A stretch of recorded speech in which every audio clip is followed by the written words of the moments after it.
कानून ख़िलाफ़ मुल्क गीर एहतजाज जे सिलसिले में कराची प्रेस क्लब अॻियां एहतजाजी बुख हड़ताली कैंप क़ाइमु कई वई। बुख हड़ताली कैंप में अवामी हक़ूक़ जी अब्दुल ख़ालिक़ ज़दरान, CPNE जे जनरल सेक्रेटरी एजाज़ुल हक़, डिप्टी सेक्रेटरी ग़ुलाम नबी चांडियो, विलियम सादिक, वाहिद बख्श नारेजो, एडवोकेट कामरेड वाजिद जान बलोच, डॉक्टर असगर दश्ती, मंजूर रज़ी, अजब ख़ान, आरिफ बलोच समेत ॿियनि इज़हार यकजहती जे लाइ शिरकत पिणु कई। तो CPNE आपकी जद्दोजहद में हमेशा साथ रही है और CPNE और साथियों का जो इत्मीनान का साथ है, हम आपसे अलग नहीं हैं। आज जो ये पीका ऑर्डिनेंस जो काला कानून नाफिज किया गया है, इसमें पहले दिन से CPNE की क़यादत आप लोगों के साथ है, उस जॉइंट एक्शन कमेटी का हिस्सा है और हर तहरीक में हर मरहले पर हम अपने साथी दोस्तों के साथ हैं और ये हमारा साथ इंशाअल्लाह रहेगा, आज़ादी के लिए जारी रहेगी। जनाब अब्दुल ख़ालिक़ ज़दरान साहब। दोस्तों और साथियों, आज मुझे फिर अपनी नौउम्री की वो जद्दोजहद याद आ रही है। 9 अगस्त 78 को जब मैं फर्स्ट ईयर का स्टूडेंट था नौउम्री में, और इसी प्रेस क्लब की जानिब से सहाफ़ियों की तहरीक चल रही थी ज़िया अमरीत में, मैंने रीगल चौक से गिरफ्तारी पेश की और लांडी जेल में पाबंद सलासल हुआ। फिर उसके बाद दोबारा रिहा होने के बाद मैंने दूसरी बार गिरफ्तारी दी। इत्तेफाक से उसके बाद मैं भी सहाफ़त की दुनिया में दाखिल हुआ। तो दोस्तों, मैं अपने तमाम सहाफ़ी दोस्तों को ये इल्तिमास करता हूँ कि मौजूदा हुक्मरान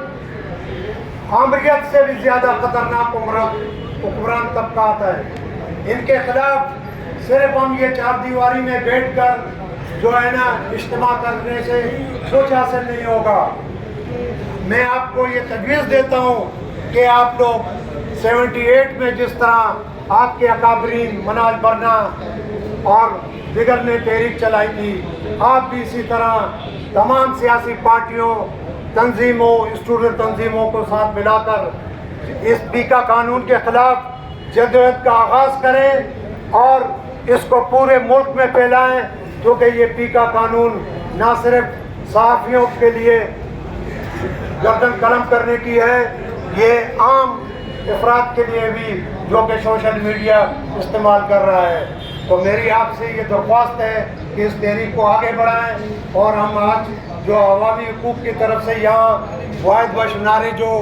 मैं अब्दुल ख़ालिक़ ज़दरान और विलियम सादिक, हम यहाँ नुमाइंदगी करने आपसे इज़हार यकजहती करने आए हैं। हम ये आपको यकीन दिलाते हैं कि हम अपनी तंजीम की तरफ से, अगर आपने गिरफ्तारियाँ या जेल भरो तहरीक का आगाज़ किया तो हम आपके शाना बशाना होंगे। बाहर भी उस दिन हमने जब एहतजाज किया, उस वक्त भी मैंने यही बात की थी कि हमारे मुतालबात कोई बहुत बड़े मुतालबात नहीं है जो इस गवर्नमेंट के लिए एक्सेप्ट करना मुश्किल हो। हमने इनसे शुरू में सिर्फ ये, और ये जितना बढ़ाते जाएंगे इस मसले को, हम जितना भी तोल लेंगे हम उसके लिए तैयार हैं। शुरू में हमने इनसे सिर्फ ये कहा था कि आप हमें ड्राफ्ट दिखा दें, और ड्राफ्ट दिखाने के लिए जब बहुत दबाव आया तो बिल पास होने से कोई 1 घंटा पहले एक हमें व्हाट्सएप आया कि हम ड्राफ्ट भेज रहे हैं, 1 घंटे बाद आप जूम पे मीटिंग कर लें, जिसको तमाम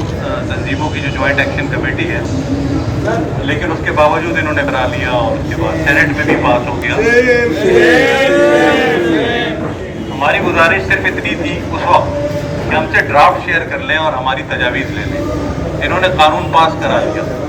और जिससे भी अब हम बात करते हैं, कई दोस्तों से प्राइवेटली भी मिले, कोई MNA, कोई सेनेटर, और सबका यही है कि जी हम तो हेल्पलेस अपनी लीडरशिप के आगे, और वो लीडरशिप के किसके आगे हेल्पलेस है, वो मेरा ख्याल में उस पर मज़ीद तबसरा करने का फ़ायदा है। तो लिहाजा हमें जद्दोजहद इस फोरम पे और अदालती फोरम पे भी सब जगह जारी रखनी है। PFUJ ऑलरेडी कोर्ट में चली गई है, बाकी तंजीमों की जॉइंट एक्शन कमेटी भी कोर्ट में जाने का फ़ैसला भी हमने किया है, और बाकी जिस जगह पे जो कंसल्टेशन रिक्वायर्ड होगी, CPNE बाकी दोस्तों के साथ है जॉइंट एक्शन कमेटी में। आप सबका बहुत